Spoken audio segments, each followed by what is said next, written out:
Bonjour et bienvenue pour cette nouvelle émission Kaboom. Je suis en plein cœur de la forêt amazonienne à la recherche de canopées, mais la petite ne se laisse pas facilement approcher. En plus, cette jungle est bourrée d'animaux mutants extrêmement dangereux.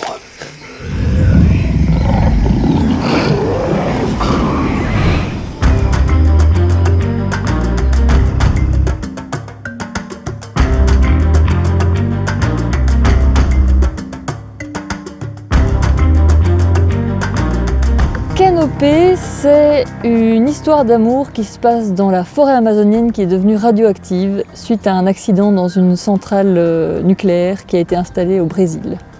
Donc c'est une histoire d'amour entre Canopée, donc, qui est une jeune fille qui est native de la forêt, et Jean, qui est un citadin pure souche qui fuit la civilisation parce qu'il est poursuivi par les autorités. Ça faisait presque 3 ans que j'envoyais des dossiers aux éditeurs et que ça ne fonctionnait pas, mes histoires ne prenaient pas, mon dessin ne convenait pas. Donc la solution était de faire une BD qui me ressemble le plus possible. Et donc j'avais envie de parler d'écologie, suite à ce qui s'était passé à Fukushima quelques mois plus tôt, et faire une histoire d'amour. J'avais envie de faire les deux. Donc j'ai mixé tout ça et ça a donné Canopée.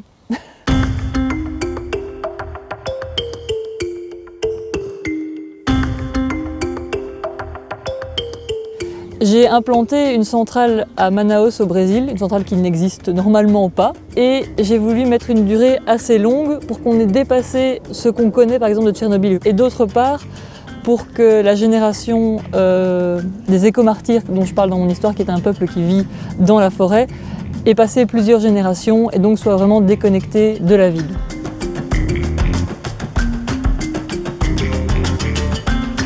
Le décor et la forêt dans Canopée, c'est un personnage en soi, donc il fallait que je le connaisse autant que Canopée et Jean. Je voulais le faire en forêt amazonienne, donc c'est pas vraiment la nature de chez nous.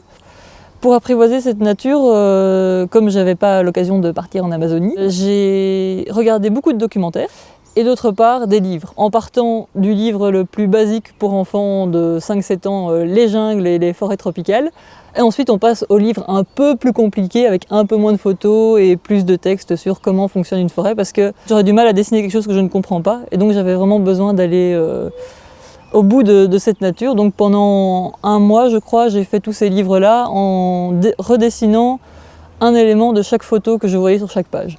Donc c'était une manière de rentrer dans la nature, d'essayer de comprendre. Et une fois que j'ai intégré cette nature, j'ai essayé de faire un premier dessin où je mettais tout ce que j'avais dessiné ensemble. Juste pour voir si, une fois que j'avais dessiné tous les éléments séparés, j'étais capable d'en faire une image un peu vivante. Bon, c'était un peu surchargé du coup.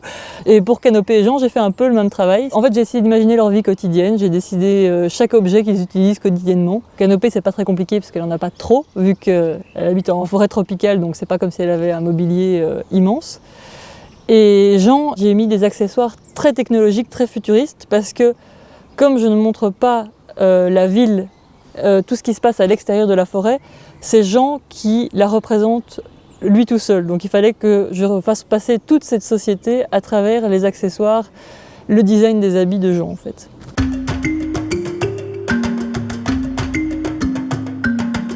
Pour moi, ce qui a vraiment de l'importance actuellement, c'est surtout la place de la femme dans la fiction et donc dans la bande dessinée. Là, il y a vraiment des choses qui sont en train de bouger et qui se jouent en fait pour mettre des héroïnes qui sont pour moi plus proches de la réalité que le sont les clichés des femmes en bande dessinée en fait. Dans ma BD, je voulais quelqu'un qui ne réponde pas vraiment aux standards classiques des filles en BD.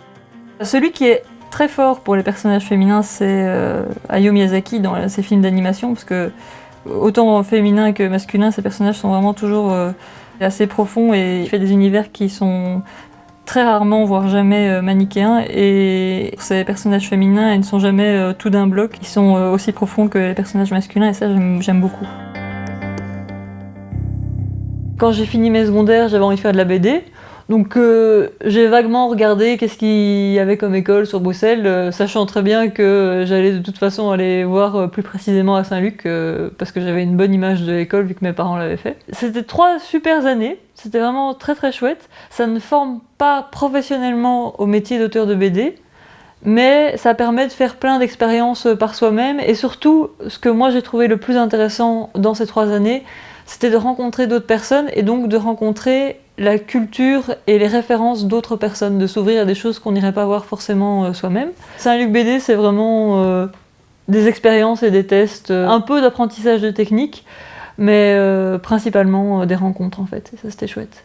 Il y a peu de gens qui ont vraiment continué sur cette voie-là, soit parce qu'ils n'avaient pas envie, d'autre part parce que financièrement ils ne pouvaient pas prendre le temps de faire toutes les démarches pour présenter aux éditeurs, parce que c'est énormément de temps, c'est du temps, enfin personnellement la BD c'est du temps plein quoi, limite plus que du temps plein. Donc les gens qui n'avaient pas le soutien familial que moi j'ai eu, qui permet financièrement de se lancer dans cette aventure, bah, ils ont dû reporter ou composer avec un boulot à côté, mais du coup ils font pas encore vraiment de BD aujourd'hui parce qu'ils n'ont pas eu le temps et l'énergie de progresser dans ce domaine-là. Dessinatrice, scénariste, c'était une évidence. Bien que ça me poserait pas du tout de problème de bosser avec un scénariste, si l'histoire me plaît, ça me poserait pas de problème de mettre mon dessin à son service. Mais quand je fais mes propres histoires, c'est logique pour moi que ce soit moi qui la dessine. Par contre, la couleur, c'était la grande inconnue, parce qu'au départ, je voulais que ce soit un copain qui la fasse. Et plus j'avançais dans ma documentation, plus je me disais que c'était moi qui devais faire la couleur, parce que je connaissais bien mon univers et que la connaissance de l'univers faisait que la couleur serait plus précise à certains endroits.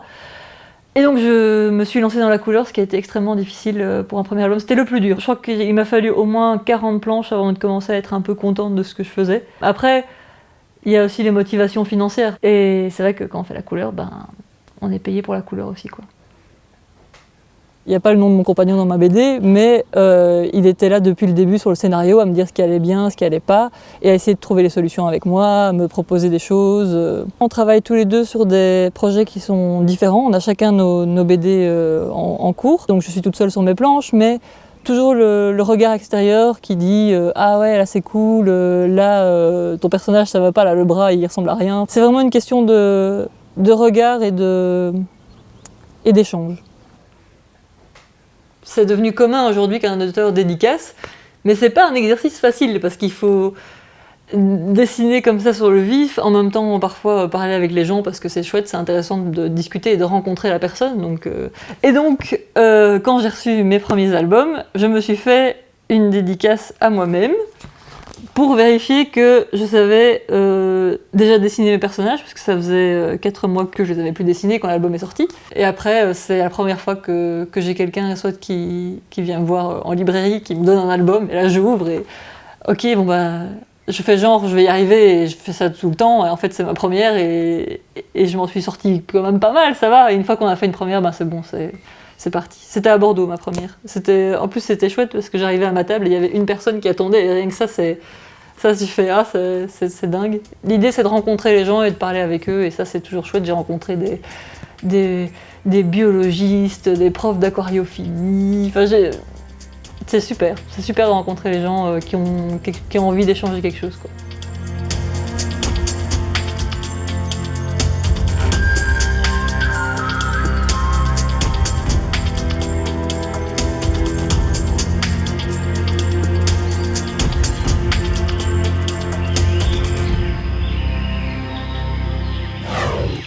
Bon ben voilà, la deuxième saison de votre émission Kaboom se termine. Moi j'ai été adopté par la tribu des Kabungas et finalement la jungle ça fait pas si peur que ça, mais malheureusement la malédiction continue.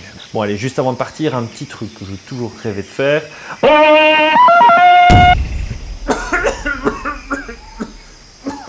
Bientôt.